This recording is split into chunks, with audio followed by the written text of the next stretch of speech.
வணக்கம். இன்னைக்கு உங்களுக்காக கதை சொல்ல வந்திருப்பது வியல் உங்கள் சகி. இன்னைக்கு நம்ம பார்க்க போற கதையின் பெயர் அவளும் ஒரு மகளே. கதைக்குள்ள போலாமா?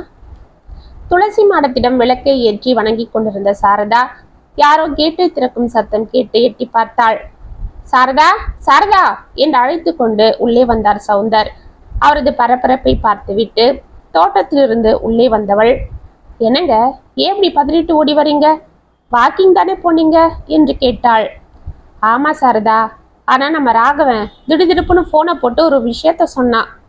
என்னங்க என்று சற்று பீதியுடனேயே கேட்டாள். நான் ரிட்டையர்ட் ஆனதுக்கு அவங்களுக்கு பார்ட்டி வைக்கிறேன்னு சொல்லியிருந்தேன்.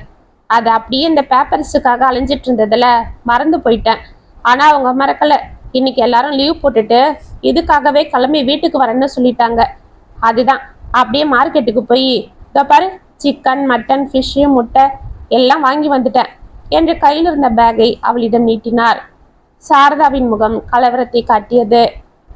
என்னங்க, இன்னைக்கு வெள்ளிக்கிழமை, நான் இன்னைக்கு விரதம் இருந்து பூஜை பண்ணுவேன். அதுக்கு தான் நேற்றே வீட்டெல்லாம் போட்டுட்டு விளக்கு பூஜை சாமான்லாம் தேய்ச்சி வச்சு எல்லாம் ரெடி பண்ணேன். இப்போதான் துளசி மாடத்துக்கு பூஜை முடித்தேன். இன்னும் வீட்டில் பூஜை செய்யணும். நீங்கள் என்னடான்னா இன்னைக்கு கறி வாங்கிட்டு வந்து சமைக்க சொல்கிறீங்களே, அவங்கள இன்னொரு நாள் வர சொல்லுங்களே என்று தயங்கி கொண்டே கூறினாள். சவுந்தரின் முகம் கடுகடுத்தது. என்ன சாரதா, இப்போ வந்து இப்படி சொல்ற? நான் உங்களை வர சொல்லிட்டேன், எல்லாம் வாங்கிட்டும் வந்தாச்சு. என்னங்க, மற்ற நாள்னா நான் எதுவும் சொல்லாமல் செஞ்சு கொடுக்கலையா? நீங்களும் இத்தனை வாட்டி திடுதிடுப்புன்னு சொல்லாமல் கொள்ளாமல் உங்கள் ஃப்ரெண்ட்ஸுங்களை வர சொல்லியிருக்கீங்க. நம்ம சொந்தக்காரங்களும் எத்தனை வாட்டி நம்ம எதிர்பார்க்காத நேரத்தில் வந்துடுறாங்க. வாரத்துக்கு 4 நாள் எனக்கு இப்படி எக்ஸ்ட்ராவாக சமைக்கிறது மற்ற வேலை பார்க்குறதுன்னே சரியாக இருக்கும். இதில் நீங்கள் வேலைக்கு போயிட்டு இருந்தப்ப உங்களுக்கும் எல்லாம் செய்யணும். இப்போ தான் நீங்கள் ரிட்டையர்ட் ஆனதும் கொஞ்சம் நிதானமாக செஞ்சுக்கலான்னு நினச்சேன். அப்பவும் யாராவது உங்களை பார்க்க வந்துக்கிட்டு தான் இருக்காங்க. இன்னைக்கு ஒரு நாள் தான் நான் கொஞ்சம் ஃப்ரீயாக இருக்கேன். வீட்டில் நிம்மதியாக நிதானமாக பூஜை பண்ணிக்கலான்னு நினச்சேன். அதுக்குள்ளே இப்படி என்றவள் கூற, இப்போ என்ன சொல்ல வர? நீ தான் வீட்டில் எல்லாம் செய்யறியா? நான் வெட்டியாவா இருக்கேன் இத்தனை நாள்? சொல்லு. அதுக்கு இல்லைங்க, நான் என்ன சொல்ல வரேன்னா, சாரதா, எதுக்கு இப்போ தேவையில்லாததெல்லாம் பேசிகிட்டு இருக்க? இப்போ என்னதான் சொல்ல வர? பட்டுன்னு சொல்லு என்று கேட்டார். அவங்கள ஹோட்டலில் கூட்டிகிட்டு போய், அதெல்லாம் முடியாது சாரதா. நீ சமைச்சு தான் அவங்க சாப்பிட்ணுன்னு ஆசைப்பட்றாங்க. தினமும் நீ சமைச்சு கொடுத்தத அவங்க சாப்பிட்டு எப்படி பாராட்டுவாங்க தெரியுமா? அதுக்காக தான் அவங்க நம்ம வீட்டுக்கு வர இவ்வளோ ஆசைப்பட்றாங்களே. நீ என்னடானா ஒரேடியாக அலட்டிக்கிற? ஹோட்டலில் வாங்கி கொடுக்கணுமா? அது எனக்கு தெரியாதா? போய் எல்லாம் ரெடி பண்ணு. சும்மா வளவலன்னு பேசி டைம் வேஸ்ட் பண்ணாத. அவங்க இன்னும் கொஞ்ச நேரத்தில் வந்துடுவாங்க என்று கூறிக்கொண்டு டீப்பாய் மேல் இருந்த பேப்பரை எல்லாம் எடுத்து சரி செய்து வைத்து சோஃபாவை எல்லாம் தள்ளி வைத்து சீராக்கினார். சாரதா அவரையே தர்ம சங்கடத்தோடு பார்த்து கொண்டு மெதுவாக உள்ளே சென்றாள். சாரதா, கொஞ்சம் நில்லு என்று அருகில் வந்தார். சாரதா மெதுவாக நின்று அவரை பார்த்து கொண்டு நின்றாள். மட்டன் எடுத்து சுக்கா பண்ணிடு, அப்புறம் கொஞ்சம் குழம்பு வச்சுடு. அது போல் சிக்கனில் உன்னோட ஃபேவரட் கிரேவி பண்ணிவிடு. ஃபிஷ்ஷில் கொஞ்சம் குழம்பு வச்சுடு, கொஞ்சம் ஃப்ரை பண்ணிவிடு, சரியா? முட்டையை பாயில் பண்ணிவிடு, மறந்துடாத என்று திரும்பினார். சாரதா பெருமூச்சு விட்டு கொண்டு உள்ளே சென்றாள். ஏதோ ஞாபகம் வந்தவர் போல், சாரதா, அவங்க வந்த உடனே குடிக்க பாதாம் கீரை ரெடி பண்ணி ஃப்ரிட்ஜில் வை. அப்படியே நாங்கள் கார்ஸ் விளையாடிட்டு இருக்கும்போது ஒரு 11-11:30 சூடாக சூப் ரெடி பண்ணி கொடுத்துடு. அப்போதான் 1 மணிக்கு சாப்பிடும்போது சரியா இருக்கும் என்று குரல் கொடுத்தார். சாரதா பேக்கை கொண்டு போய் துப்பன கிச்சன் மேடையின் மீது வைத்துவிட்டு கேஸ் ஸ்டவ்வை பார்த்தாள். நேற்று இரவு சுத்தமாக அதை கழுவி இன்று பாயாசம் செய்ய பாத்திரத்தையும் தயாராக வைத்திருந்தாள். ஆனால் இன்று அதில் கறியும் மீனும் சமைக்க வேண்டியிருக்கிறது என்று நினைக்கும் போது அவளுக்கு அழுகை பொத்து கொண்டு வந்தது. எப்படியோ பல்லை கடித்து கொண்டு அன்று ஒரு வழியாக 12 மணிக்குள் அவள் சமைத்து முடிக்க, இதற்குள் வந்திருந்தவர்களுக்கு இடையிடையே பாதாம் கீர், சூப் என்று அதுவும் சப்ளை ஆகி கொண்டிருந்தது. சாப்பிடாமல் அனைத்தையும் அவள் செய்து முடிப்பதற்குள் வாடி வதங்கி சோர்ந்து போனாள். ஆனால் வந்திருந்தவர்கள் எதிரில் அதை காண்பித்துக் கொள்ள முடியாமல் முகத்தை அலம்பிக் கொண்டு வந்து அவர்களுக்கு பரிமாறினாள். ஆஹா மேடம், நம்ம சவுந்தர் சார் ஏன் இந்த வயசுலயும் சும்மா வாட்ட சாட்டமா இருக்காருன்னு இப்பதான் தெரியுது என்று சாரதாவின் சமையலை வெகுவாக பாராட்டி கொண்டே அவர்கள் சாப்பிட, சவுந்தர் பெருமையோடு சாரதாவை பார்த்து, நான் சொல்லல என்று புன்னகை செய்தார். களைத்திருந்த சாரதா அவரை பார்த்து பேருக்கு ஒரு புன்னகை செய்துவிட்டு அமைதியாக பரிமாறிக்கொண்டிருந்தாள். சௌந்தர் சார், எப்படிதான் உங்க ஒய்ஃபு இந்த வயசுலயும் இப்படி சமைக்கிறாங்களோ? எத்தனை ஐட்டங்க செஞ்சிருக்காங்க. என் ஒய்ஃபுக்கு இதுல ஒண்ணு கூட சமைக்க வராது. கேட்டா மறுநாள் வீட்டுல காஃபி கூட கிடைக்காது. அதுக்குதான் அவ எது செஞ்சு போட்டாலும் பேசாம சாப்பிட்டுட்டு போயிட்டே இருப்பேன் என்று சிரித்தான் ரவீந்திரன். ஆமா என்று அவனது மனைவி அவனை முறைக்க, சும்மாதாமா சொன்னேன் என்று சிரித்த ரவீந்திரன். ஆனாலும் காயத்ரி, நம்ம மேடத்துக்கிட்ட நீ பக்குவம் கத்துக்கோ. பாரு, இந்த மட்டன் சுக்கா எப்படி அருமையா செஞ்சிருக்காங்க என்றான். ஆமா ஆமா, நானே அதை கேட்கணுன்னு தான் இருந்தேன். மேடம், எனக்கு அந்த பக்குவம் சொல்லி கொடுக்க முடியுமா என்றாள் காயத்ரி. அதெல்லாம் எதுக்குமா? இதெல்லாம் சும்மா கேட்டுட்டு போயெல்லாம் சமைக்க முடியாது. ஒன்று செய்யுங்க, நீங்கள் பேசாம சண்டே குடும்பத்தோட வீட்டுக்கு வாங்க. அன்னைக்கு எப்படியும் எங்கள் வீட்டில் சாரதா எல்லாம் செய்வா. அப்படியே நீங்கள் கூட இருந்து நேரில் பார்த்து கற்றுக்கிட்டது போலவும் இருக்கும். அன்னைக்கு ஒரு நாள் எல்லாம் இங்கே வந்திருந்தது போலவும் இருக்கும். என்ன நான் சொல்றது என்று சிரித்தார் சௌந்தர். அதுதானே, இது பெஸ்ட் ஐடியா என்றான் ரவீந்திரன். ஓகேப்பா, நான் ரெடி என்றாள் காயத்ரி உற்சாகமாக. என்ன மேடம் சைலண்டா இருக்காங்களே என்று சிரித்தான் ரவீந்திரன். பாவம், அவங்களுக்கு வேலைன்னு யோசிக்கிறாங்க போல இருக்கு என்றான் குமார். இதை கேட்டு அனைவரும் மெலிதாக சிரிக்க, அதெல்லாம் ஒன்றும் இல்லை, இதெல்லாம் அவளுக்கு ஒரு வேலையே இல்லை. அவ கல்யாணம் ஆகி வந்தப்பெல்லாம் எங்க குடும்பத்துல ஏகப்பட்ட டிக்கெட்டுங்க. எல்லாருக்கும் அவங்கவுங்க இஷ்டம் போல பட்டு பட்டுன்னு சமைச்சு போடுறதும் எல்லாம் செஞ்சு கொடுக்குறதுன்னு எப்படி செய்வா தெரியுமா? எங்க பொண்ணு கல்யாணத்துக்கு கூட அவ தான் எல்லாம் செஞ்சா. இத்தனைக்கும் வேலைக்காரங்களை கூட நாங்க இத்தனை வருஷத்துல வச்சுட்டதில்லை. இப்போ உங்க 4 பேருக்கு சமைச்சு போடுறது பெரிய விஷயமா? என்ன சாரதா நான் சொல்றது என்றவளை பார்த்தார். அவரது பார்வையின் அர்த்தத்தை புரிந்து கொண்ட சாரதா வேத்திருந்த முகத்தை துடைத்தபடி, ஆமா ஆமா, நான் ஏதோ யோசனையில இருந்துட்டேன். அதுதான் நீங்க சொன்னதை கவனிக்கல. இப்ப என்ன, நீங்க இங்க வர்றதுக்கு என்கிட்ட பர்மிஷன் கேட்கணுமா? நீங்க தாராளமா வரலாம். உங்களுக்கு பிடிச்சத நானே சமைச்சு கொடுக்குறேன் என்று தடுமாறி கொண்டு கூறினாள். நான் சொல்லல என்று சௌந்தர் சிரிக்க, அதுதானே பார்த்தேன். நம்ம சௌந்தர் சருக்கு ஏத்த மனைவி இவங்க. பாரு, இப்படி இருக்கணும் என்று அருகில் இருந்த தனது மனைவியை இடித்தான் தனபால். அன்று மாலை காஃபி குடித்துவிட்டு அனைவரும் கிளம்பியதும் சாரதாவிற்கு அக்காடா என்று ஆனது. இருந்தாலும் கடகடவென அவள் மீண்டும் வீட்டை மாப்போட்டு விட்டு சிறு குளியலும் முடித்துவிட்டு பூஜை அறைக்கு சென்று சாமி படங்களுக்கு பூ வைத்து சுத்தமாக பிரசாதம் செய்து விளக்கு ஏற்றி பூஜை முடித்தாள். அவள் மனது இப்பொழுதுதான் நிம்மதியடைய மெதுவாக கிச்சனுக்குள் வந்து ஒரு டம்ளர் பாலில் சர்க்கரை போட்டு எடுத்து கொண்டு வந்து சோஃபாவில் அமர்ந்து அதை குடிக்க ஆரம்பித்தாள். அனைவரையும் வழி அனுப்பிவிட்டு பக்கத்து வீட்டில் இருக்கும் தனது நண்பர்களிடம் பேசிவிட்டு உள்ளே வந்த சௌந்தர், என்ன சாரதா, இந்நேரத்துக்கு பாலை குடிக்கிற? ஆமா, நீ எதுவும் சாப்பிடலையா என்று கேட்டார்.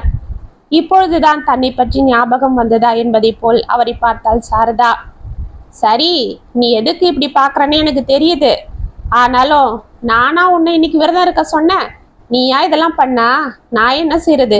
உனக்கு தான் வயசாகுது இல்ல, எதுக்கு இப்ப போய் விரதம் அது இதுன்னு இருக்கணும்? சரி சரி, உள்ள போய் ராத்திரி டிஃபனுக்கு 2 சப்பாத்தி மட்டும் போட்டு வை. மதியம் சாப்பிட்டதே ஹெவியா இருக்கு. அந்த சிக்கன் கிரேவி மிச்சம் இருந்தா கொஞ்சம் சூடாக்கி வை. இன்னைக்கு ரொம்ப பிரமாதமா இருந்தது என்று அவர் கூறிக்கொண்டிருக்க சாரதா பெருமூச்சு விட்டவாறே எழுந்து உள்ளே சென்றாள். இதற்குள் அவர்கள் மகள் கவிதாவிடமிருந்து சௌந்தருக்கு போன் வந்தது.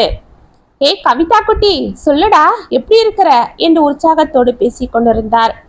சோர்ந்திருந்த சாரதாவிற்கு கவிதாவின் போன் வந்ததும் சற்று உற்சாகம் அடைய அவளிடம் பேச அவளோடு கடகடவென கிச்சனில் இருந்து ஓடி வந்தாள். சரிம்மா, பார்க்கலாம். 10 நாளைக்கு முன்னாடியே எதுக்கு? நாங்க 2 நாளைக்கு முன்னாடி வரோம். இந்த வாரம் வீட்டுக்கு நம்ம ரவீந்திரனும் அவங்க ஒய்ஃபும் வரன்னு சொல்லியிருக்காங்க என்றவர் கூறிக்கொண்டிருக்க தடால் என்று சத்தம் கேட்டு திரும்பி பார்த்தார். கிச்சன் வாசலில் சாரதா விழுந்து கிடக்க அவளது கால் ஒன்று மடங்கி கொண்டிருந்தது. அம்மா என்றவள் வலி தாங்காமல் கத்த, சாரதா என்று போனை கீழே போட்டுவிட்டு பதறிக்கொண்டு அவளிடம் ஓடினார் சௌந்தர். ஹலோ அப்பா, அப்பா என்ன ஆச்சு என்று போனில் கவிதாவின் பதட்டமான குரல் கேட்டுக்கொண்டிருந்தது. உங்க ஒய்ஃபுக்கு காலை ஃப்ராக்சர் ஆகியிருக்கு. பெருசா ஒன்றும் இல்லைனாலும் இந்த வயசுல இது கூடுறதுக்கு கொஞ்சம் டைம் எடுக்கும். அதனால அவங்கள நீங்க ரெஸ்ட்ல தான் வச்சு பார்த்துக்கணும் என்றார் டாக்டர்.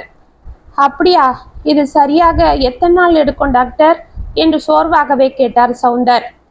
ஒரு மாசமாவது அவங்க காலில் அசைக்காம இருக்கணும். சவுந்தர் கவலையோடு கட்டிலில் படுத்திருந்த சாரதாவை திரும்பி பார்த்தார். 2 நாட்கள் சென்றது. அதுவே சவுந்தருக்கு 2 யுகம் போல் தெரிந்தது. சாரதா இந்த 2 நாட்களும் கட்டிலில் படுத்திருக்க, சவுந்தரை காலை காஃபி போடுவதும், டிஃபன் செய்வதும், வீட்டை பெருக்குவதும், சமைப்பதும், சாமான்களை தேய்ப்பதும் என அனைத்தும் செய்து கொண்டிருந்தார். இவ்வளவுக்கும் துணிகளை மிஷினில் கூட போட அவருக்கு நேரம் இல்லாமல் அது மலை போல் பாத்ரூமில் சேர்ந்து கொண்டிருந்தது. பழக்கம் இல்லாத வேலை என்பதால் அவருக்கு மிகவும் எரிச்சலாகவும் கோபமாகவும் வந்தது. ஆனாலும் வேறு வழியின்றி அவர் செய்து கொண்டிருக்க, அவரை பரிதாபத்தோடு பார்த்து கொண்டு அமைதியாக கட்டிலில் படுத்திருந்தாள் சாரதா. தனக்கு பசியாக இருந்தாலும் அவரை அதிகம் தொந்தரவு செய்யக்கூடாது என்று அவராகவே சாப்பாடு கொடுக்கும் வரை அமைதியாகவே இருப்பாள். அன்று எப்பொழுதும் போல் தனது தாயை விசாரித்துவிட்டு தந்தையிடம் பேசிய கவிதா, அப்பா, ஏன்பா ரொம்ப டல்லா இருக்கீங்க என்று கேட்டாள். எங்கம்மா, உங்க அம்மா படுத்தாலும் படுத்தா எல்லாத்தையும் தனியே என்னால் சமாளிக்க முடியல. இதுல வாக்கிங் போயிட்டு தினமும் இந்த ராஜசேகர் வேற காஃபிக்கு வந்து உக்காந்துடுறான். உங்க அம்மாவை விசாரிக்கிறது போல இங்கேயே உக்காந்து காஃபியை குடிச்சிட்டு தான் போறான். எனக்கே வேலை சரியா இருக்கு, இவன் வேற என்று சலித்து கொண்டார். கவிதாவிற்கு சிரிப்பே வந்து விட்டது.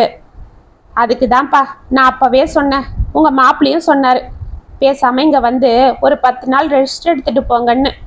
அப்படியே நம்ம வேதாந்தோட பர்த்டே வரைக்கும் இருந்தது போல இருக்கும் இல்ல என்று கூறினாள். அதுக்கு இல்லம்மா, உங்க அம்மா வேற இப்படி படுத்திருக்கா. நாங்க வந்தா பாவம் உனக்கு ஒத்தாசைக்கு கூட ஒன்றும் செய்ய முடியாது. உங்க மாமியார் வேற இருக்காங்க, குழந்தை இருக்கான், உங்க வீட்டுக்காருக்கும் நீ சாப்பாடு கட்டணும் செய்யணும். உனக்கே சரியா இருக்கும், இதுல நாங்க வேற எதுக்கு? அதுதான் பார்க்கறேன். அதுக்காக பார்த்தா எப்படிப்பா? உங்களுக்கு அங்க செய்ய யார் இருக்காங்க? நீங்க அதெல்லாம் பத்தி யோசிக்காம கிளம்பி வாங்கப்பா. வேணும்னா சொல்லுங்க, சாயங்காலம் வர வேலையில இருந்து வரும்போது அப்படியே கூட்டிட்டு வர சொல்றேன். அதெல்லாம் வேண்டாம்மா, பாவம் அவர் எதுக்கு தொந்தரவு பண்ற? நானே கால் டாக்ஸியை வச்சுக்கிட்டு உங்க அம்மா கூட்டிட்டு வந்துடுறேன் என்று போனை வைத்தார். சாரதாவிற்கு தனது மகள் வீட்டிற்கு செல்ல போகும் சந்தோஷம் ஒரு பக்கம் இருந்தாலும், தன்னால் அவளுக்கு இப்பொழுது எந்த உதவியும் செய்ய முடியாத நிலையில் இருப்பது சற்று மனதுக்கு வலித்தது. அன்று மாலை அவர்கள் சென்று மகள் வீட்டில் இறங்க, ஐயா, தாத்தா, பாட்டி என்று வேதாந்த் ஓடி வந்து கட்டி கொண்டார். அவனை வாரி எடுத்து கொஞ்சினார் சவுந்தர். இதற்குள் அவர்களை அழைத்து கொண்டே வாசலுக்கு ஓடி வந்து கவிதாவும் ராகுலும் பத்திரமாக சாரதாவை காரில் இருந்து இறக்கி உள்ளே அழைத்து சென்று சோஃபாவில் அமர வைத்தனர். ராகுலின் தாய் கோமதி வாக்கிங் ஸ்டிக்கை ஊனிக்கொண்டு மெதுவாக வெளியே வந்து இருவரையும் முகமலர்ந்து வரவேற்றாள். சாரதாவும் சவுந்தரும் கூட 70 வயதிற்கு மேலான தனது சம்பந்தியை விசாரித்தனர். அத்தை, இனிமேலும் நீங்க கால் சரியாகிற வரைக்கும் இங்க தான் இருக்கணும். கவிதா, அந்த ரூமை அத்தைக்கு அரேஞ்ச் பண்ணி கொடுத்துடு என்றான் ராகுல். என்ன மாப்பிள்ள, எதுக்கு அதெல்லாம்? நாங்க குழந்தை பர்த்டே வரைக்கும் இருந்துட்டு கிளம்பிடுறோம். எங்களுக்காக நீங்க சிரமப்பட வேண்டாம் என்றாள் சாரதா தயங்கி கொண்டு. ஆமா மாப்பிள்ள என்று சவுந்தரம் அவள் அருகில் வந்து அமர்ந்தார். அதெல்லாம் முடியாது என்று ராகுல் கூற, இதற்குள் அனைவருக்கும் சூடாக வாழைக்காய் பஜ்ஜி கொண்டு வந்து கொடுத்த கவிதா, அப்பா, இதுல என்ன சிரமம் இருக்கு? நீங்க பேசாம இருங்க, எல்லாம் நாங்க பாத்துக்கிறோம் என்றாள். தாத்தா, நீங்க எதுவும் சொல்லக்கூடாது, இங்கதான் இருக்கணும் என்று தனது பேரன் மடியில் அமர்ந்து கொண்டு அடம் பிடிக்க, சரிடா என் தங்கம் என்று சிரித்து கொண்டே அவரை அணைத்து கொண்டார் சவுந்தர். அன்றிலிருந்து கவிதா தனது தாயை பத்திரமாக பார்த்து கொண்டாள். அவளுக்கு தேவையானது எல்லாம் வேளாவேளைக்கு சரியாக செய்து கொடுப்பதும், அவளை எழுந்து கொள்ள விடாமல் அவளது இடத்திற்கே அனைத்தையும் கொண்டு வந்து கொடுப்பதும் என இருந்தாள். இதனால் சாரதாவிற்கு முழுதும் ஓய்வு கிடைத்தாலும் தனது மகள் தனக்காக சிரமப்படுவதை பார்க்க அவளுக்கு கவலையாக இருந்தது. அதே போல் சவுந்தர் தனது மகள் தனியாக வீட்டில் அனைத்து வேலையிலும் செய்து கொண்டிருப்பதை பார்த்து ஒரு பக்கம் ஆச்சரியமடைந்தாலும் ஒரு பக்கம் தனது மகளை பார்த்து மனம் சங்கடப்பட்டார்.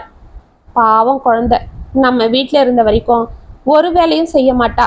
ஸ்கூலு விட்டு காலேஜு, அப்புறம் படிப்பை முடிச்சுட்டு கொஞ்ச நாள் வேலைக்கு போனா. அப்போ வீட்டில் எந்த வேலையும் அவங்க அம்மா அவளுக்கு வச்சதில்லை. இதெல்லாம் அவளுக்கு பழக்கமும் இல்லை. ஆனால் கல்யாணம் ஆகி எப்படி மாறிட்டா? அவங்க மாமியாரை பார்த்துக்கணும், குழந்தைய பார்த்துக்கணும்னு குழந்தை பிறந்ததும் வேலையை விட்டுட்டு வீட்டில் தான் இருக்கா.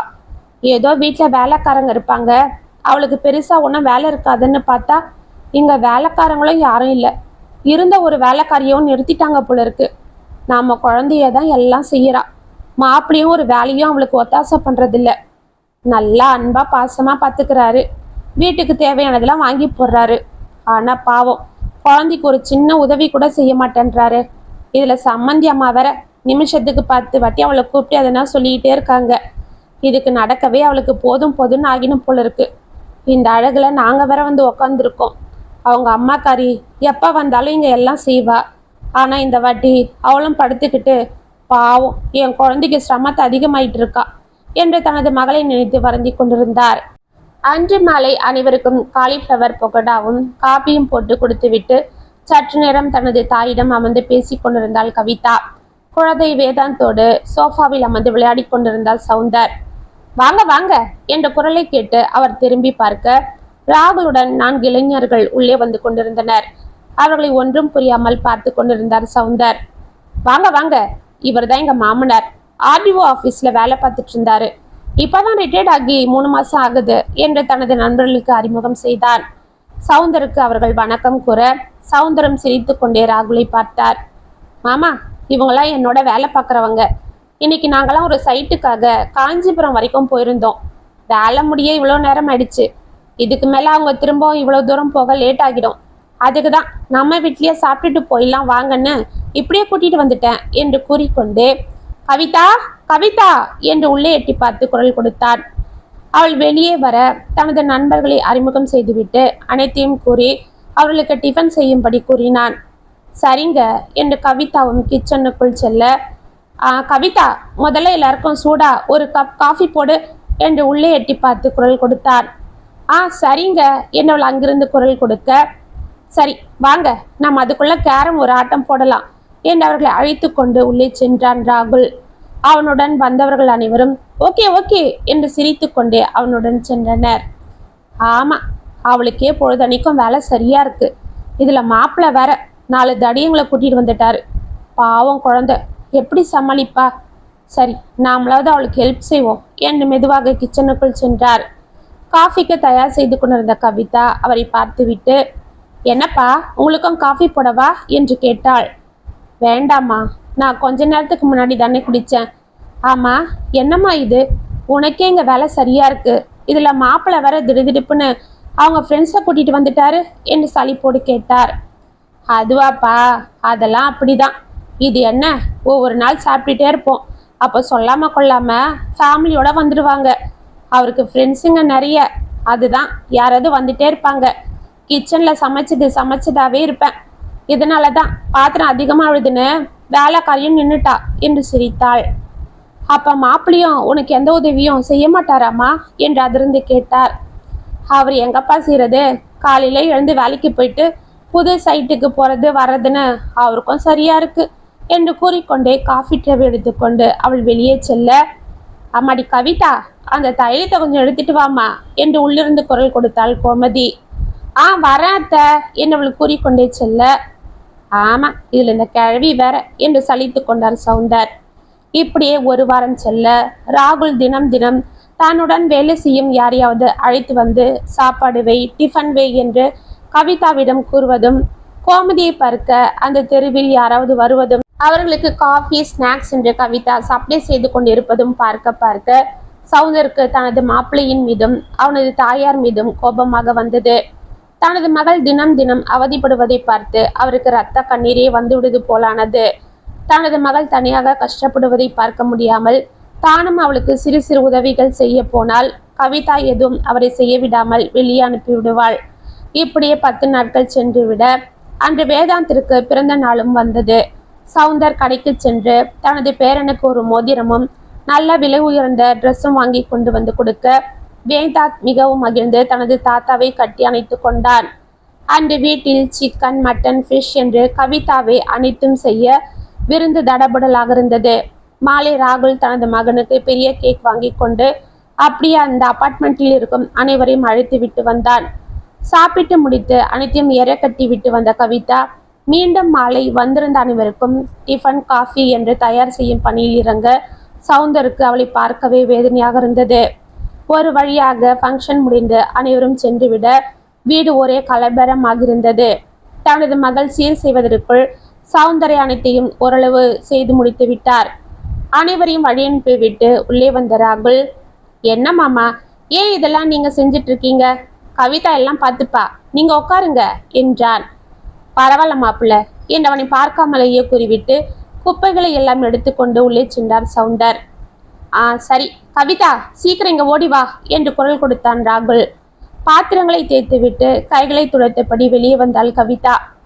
நாளைக்கு என்னோட பாஸும் நானும் புதுசா ஒரு கஸ்டமரை பார்க்க மதுராந்தகம் வரைக்கும் போறோம். அநேகமா மதியம் அவர் எப்படியே வந்தாலும் வருவார்னு நினைக்கிறேன். அதனால நீ என்ன செய்யற, நல்ல ஒரு 4-5 ஐட்டம் நான்வெஜ் சமைச்சிடு.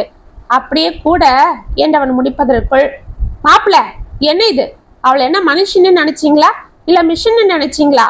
நானும் வந்து இந்த 2 வாரமா பார்த்துட்டு இருக்கிறேன். அவளை நீங்க படாத படுபடுத்துறீங்க. வீட்லயே அவளுக்கு வேலை சரியா இருக்கு. இதுல பாவம் எங்களை வேற வர சொல்லி அவங்க அம்மாவுக்கு வேற எல்லாம் செய்யறா. வயசான உங்க அம்மா வேற ஒரு பக்கம் குழந்தைய ஸ்கூலுக்கு அனுப்ப, உங்களை வேலைக்கு அனுப்பன்னு அது வேற வேலை சரியா இருக்கு. இதுல நீங்க வேற தினம் தினம் யாரையாவது கூட்டிட்டு வர்றதும், அவங்களுக்கு திடுதிடுப்புன்னு விதவிதமா சமைச்சு போடுன்னு சொல்றதும். என்ன மாப்பிள்ள இது? நாளைக்கு அவளுக்கு எதனா ஆகி படுத்துக்கிட்டா யார் பாக்குறது? அவள் நல்லா இருந்தா தானே உங்களுக்கு எல்லாம் செய்வா, சுவர் இருந்தா தானே சித்திரம் என்று கூறிக்கொண்டே வெளியே வந்தார் சவுந்தர். இதை கேட்ட அனைவரும் அதிர்ந்திட கோமதியும் சாரதாவும் கூட மெதுவாக எழுந்து வெளியே வந்தனர். என்னங்க, என்ன இது, மாப்பிள்ளை கிட்ட போய் இப்படி பேசுறீங்க என்றாள் சாரதா. நீ பேசாம இரு சாரதா, என் பொண்ணுங்க படுற அவசியம் என்னால பார்க்க முடியல. குழந்தைங்க நல்லா இருக்கா, மாப்பிள்ளை அவரை நல்லா பாத்துக்கிறாருன்னு நாம நிம்மதியா இருந்தா, பாவம் அந்த குழந்தைய படாத படுத்திட்டு இருக்காரு. இத்தனைக்கும் இவர் ஒரு வேலையும் செய்யறது கூட இல்ல என்று கத்தினார். அப்ப இத்தனை வருஷமா நீங்க அம்மாக்கு எதனா உதவி செஞ்சீங்களாப்பா என்று நிதானமாகவே கேட்டாள் கவிதா. சவுந்தர் அவளை அதிர்ந்து பார்க்க, என்னப்பா அப்படி பாக்குறீங்க? தினமும் உங்க மாப்பிள்ள திடுதிடுப்புன்னு அவங்க ஃப்ரெண்ட்ஸுங்களை சொல்லாம கொள்ளாம கூட்டிட்டு வராரு. அவங்க அம்மா படுத்துக்கிட்டே வேலை வைக்கிறாங்க. குழந்தைய பார்த்துக்கிட்டு புருஷனை பார்த்துக்கிட்டு தனியா நம்ம பொண்ணு கஷ்டப்படுறாளேன்னு கலங்கி நிக்கிறீங்களே, அது போல தானே அம்மாவும் கல்யாணம் ஆகி இங்க வந்ததுல இருந்து பாட்டி தாத்தாவை பார்த்துக்கிட்டு உங்களுக்கும் சாப்பாடு கட்டி கொடுத்துக்கிட்டு சித்தப்பாக்கு அத்தைக்கு காலேஜ் போறதுக்குள்ள அவங்களுக்கு தேவையானதெல்லாம் செஞ்சுக்கிட்டு தனியால அவதிப்பட்டாங்க. அப்பெல்லாம் நீங்களோ இல்ல வீட்டுல யாராவதோ அவங்களுக்கு உதவி பண்ணீங்களா? அதுக்கப்புறம் அத்தை கல்யாணம் சித்தப்பா கல்யாணம்னு எல்லாம் முடிச்சு ஏற கட்டி அனுப்பிட்டு அவங்க அக்காடான்னு உட்கார முடிஞ்சுதா? அதுக்குள்ள எனக்கு ஃபங்க்ஷன், தாத்தா பாட்டிக்கு சீரியஸ் ஆகி அவங்க படுத்த படுக்கையாக அது குழைச்சாங்க. இதுக்கு நடுவுல தாத்தா பாட்டியை பார்க்க வர்றவங்க சொந்தக்காரங்க எல்லாருக்கும் காஃபி டிஃபன் சாப்பாடுன்னு சப்ளை பண்ணணும். இல்லைன்னா வீட்டுக்கு வரவங்கள கவனிக்க மாட்டேன்றான்னு சொந்தக்காரங்க குத்தல் பேச்சு. இது எதையும் காதுல போட்டுக்காம உங்க பெருமைக்கு உங்க பங்குக்கு நீங்க வேற உங்க ஃப்ரெண்ட்ஸுங்களை கூட்டிட்டு வந்துடுவீங்க. எல்லாம் முடிச்சு நீங்களும் ரிட்டையர்ட் ஆகிட்டீங்கன்னு அம்மா இப்பதான் பெருமூச்சு விட்டாங்க. இப்பயாவது நம்ம நிம்மதியா இருக்கலான்னு. ஆனா இப்போ அவங்களுக்கு ஓய்வு கொடுக்குறீங்களாப்பா? அவங்க இன்னும் சின்ன பொண்ணு போல தானே நீங்க பாக்குறீங்க. விரதம் இருந்தா அவங்களால முடியாது, நீ என்ன சின்ன பொண்ணான்னு கேக்குறீங்க. ஆனா அவங்கள கேட்காமலேயே உங்க ஃப்ரெண்ட்ஸுங்களை சாப்பாடுக்கு கூட்டிட்டு வந்து விதவிதமா சமைக்க சொல்றீங்க. அப்ப மட்டும் அம்மா சின்ன பொண்ணாகிடுவாங்களாப்பா? இத்தனை வருஷம் உழைப்புக்கு அப்புறம் உங்களுக்கு ஆஃபீஸில் ஓய்வு கொடுத்துட்டாங்க. ஆனால் அம்மாவும் உங்களை விட 2 வயசு தான் சின்னவங்க. அவங்களுக்கு மட்டும் கிச்சன்ல இருந்து ஓய்வே இருக்காதாப்பா? சொல்லுங்க. இத்தனை வருஷத்துல அவங்கள நீங்க ஒரு பொருட்டா என்னைக்காவது மதிச்சிருப்பீங்களா? அவங்க ஆசை என்ன, தேவை என்ன, அவங்களால இது முடியுமா, இப்போ அவங்க உடம்பு எப்படி இருக்கு, மனசு எப்படி இருக்கு, எதனா நீங்க கேட்டிருப்பீங்களா? சொல்லுங்கப்பா என்று ஆவேசமாகவே கேட்டாள் கவிதா. சவுந்தர் அதிர்ந்து போய் தனது மனைவியை பார்க்க சாரதா அமைதியாக கண்களை துடைத்து கொண்டிருந்தாள். ஆனா எங்க வீட்டுக்காரு அப்படி இல்லை, என்ன நல்லா பார்த்துக்கிறாரு என்றாள் கவிதா. இதை கேட்டு சாரதாவும் சவுந்தரும் ஒன்றும் புரியாமல் அவர்களை பார்க்க கோமதி, ராகுல், கவிதா முகத்தில் புன்னகை அரும்பிக் கொண்டிருந்தது. என்னம்மாமா அப்படி பார்க்குறீங்க? உங்களுக்கு அத்தையோட அருமையை புரிய வைக்கதான் நானும் கவிதாவும் இப்படி ஒரு நாடகம் ஆடணும். ஆக்சுவலாக இங்கே கவிதாக்கு இவ்வளோ வேலைலாம் இருக்காது. துணி துவைக்க சாமான் தேய்க்கலாம் வேலைக்காரி வருவா. நாங்கள் தான் இந்த மாதம் அவளை வர வேண்டான்னு 1 மாதம் நிறுத்தி வச்சோம் என்று சிரித்தான் ராகுல். ஆமாம்ப்பா, அது போல் அவரும் ஆஃபீஸுக்கு போகிறதுக்குள்ள நம்ம வேதாந்த ஸ்கூலுக்கு ரெடி பண்ணுறது, கடைக்கு போயிட்டு வர்றது, காஃபி போடுறது, டிஃபன் பாக்ஸில் சாப்பாடு கட்டுறதுன்னு ஹெல்ப் பண்ணுவார் என்றாள் கவிதா சிரித்து கொண்டு. ஆமா சம்மந்தி, நானும் என் மருமகளுக்கு இப்படி அடிக்கடி கூப்பிட்டு வேலை சொல்ல மாட்டேன். ராகுல் வீட்டில் இருக்கும்போதே எனக்கு தேவையானதெல்லாம் செஞ்சிடுவான். அதுக்கப்புறம் நானும் அப்படி மெதுவாக எழுந்து நடந்துக்கிட்டு தான் இருப்பேன் என்று செய்தாள் கோமதி. இதையெல்லாம் கேட்டு சவுந்தர் ஆடி போனார். மாப்பிள்ள, என்னை மன்னிச்சிடுங்க மாப்பிள்ள. எனக்கு உரைக்கிறது போல நல்லா புத்தி சொன்னீங்க. இல்லைன்னா நானும் கடைசி வரை திருந்தியே இருக்க மாட்டேன். என் சாரதா கூட கஷ்டத்தை புரிஞ்சிருக்க மாட்டேன். என் பொண்ணு கஷ்டப்படுறத பார்த்துட்டு எனக்கு கோபம் வந்ததே தவிர என் மனைவியோட கஷ்டத்தை நான் பொருட்டாவே இத்தனை வருஷம் மதிக்கல. அவளும் ஒரு தகப்பனோட மகள் தான்றத நான் யோசிக்கவே இல்லை என்று கண்கள் கலங்க சாரதாவை பார்த்தார். அவள் நெகிழ்ச்சியோடு அவரை பார்த்து விட்டு தனது மகளை நன்றி கலந்த புன்னகையோடு பார்த்தாள். சாரதா, நீ எதுக்கும் கவலைப்படாதம்மா. நாம இப்போவே வீட்டுக்கு போகலாம். நானும் உன்னை பத்திரமா பார்த்துக்கிறேன் என்றார் சவுந்தர். அப்பன்னா மாமா, இனிமே அத்தையை நீங்க எப்படி பார்த்துப்பீங்க என்று சிரித்து கொண்டே கேட்டான் ராகுல். மாப்பிள்ள, இனிமே எனக்கு ஒரு கண்ணு மகன்னா, ஒரு கண்ணு என் மனைவி என்று சிரித்தார் சவுந்தர். அப்படி போடு என்று ராகுல் சிரிக்க அனைவரும் சிரித்து மகிழ்ந்தனர். இத்துடன் அவளும் ஒரு மகளே கதை முற்றும். உங்களுக்காக நான் எழுதின இந்த கதை உங்களுக்கு பிடிச்சிருந்தா கமெண்ட்ஸ்ல சொல்லுங்க, லைக் பண்ணுங்க, ஷேர் பண்ணுங்க, மறக்காம சப்ஸ்கிரைப் பண்ணிக்கோங்க. மீண்டும் நாளைக்கு வர ஒரு சுவாரஸ்யமான கதையோட உங்களை சந்திக்கிறேன். அது வரைக்கும் இணைப்பிலே இருங்க. இப்படிக்கு வியல் உங்கள் சகி.